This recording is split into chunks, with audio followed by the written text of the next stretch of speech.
Vice President Kamala Harris's pick to round out her ticket in her bid for president is grabbing headlines and reaction from both sides of the political landscape. What does Minnesota Governor Tim Walz bring to the ticket? NewsNation's Keleigh Beeson is live with a look at his politics. Yeah, hey there, Nichole. Well, Governor Walz, he is a progressive policy champion, and he's from America's heartland. A veteran, he's a Plains speaker, and he's skilled at connecting with white rural voters who in recent years have voted broadly for former President Donald Trump. An authentic representative of the heartland. Tim Walz was born in West Point, Nebraska, eventually joining the Army National Guard, where he would serve for 24 years. He and his wife moved to southern Minnesota in the 90s, where he taught and coached football at Mankato West High School. He got his first taste of politics in 2004, serving as a volunteer for John Kerry's presidential campaign. Roughly 2 years later, Walz pursued his own political career. I'm Tim Walz, and I'm running for Congress. And won the election, upsetting a Republican incumbent. During 6 terms in the U.S. House, he championed veterans issues and went on to win the governor's office in 2018. I do. Congratulations.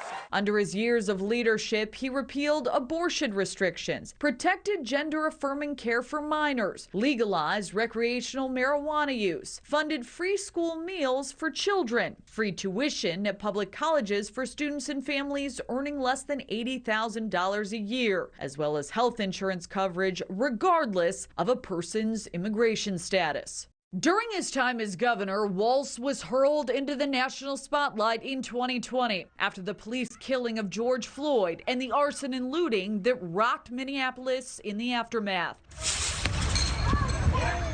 Eventually activating the National Guard after more than 2 days of fiery protests. Critics say he took too long. It's become a recent talking point in the former president's stump speech in Minnesota, where he falsely claims he stepped in. I couldn't get your governor to act. He's supposed to call in the National Guard or the Army, and he didn't do it. I couldn't get your governor. So I sent in the National Guard to save Minneapolis while Kamala Harris sided with the arsonist and rioter and raised money to bail out the criminals, bail them all out of jail.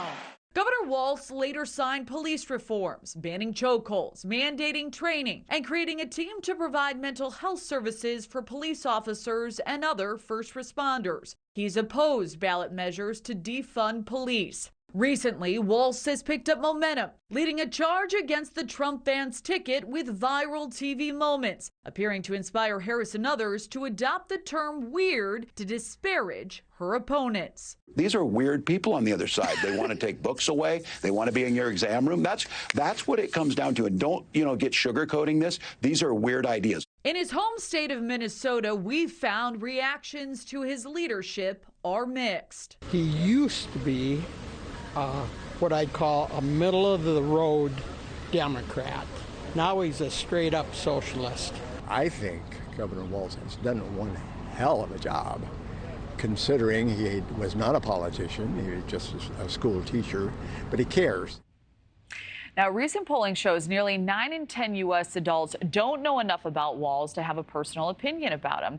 But it is safe to say, Nichole, the Harris campaign will likely be leaning into his history as a military veteran and a former high school teacher.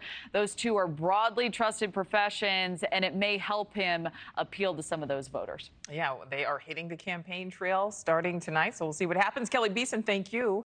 Thanks for watching. Go to joinnn.com to find NewsNation on your screen. And don't forget to click the red subscribe button below to get more of NewsNation's fact-driven, unbiased coverage.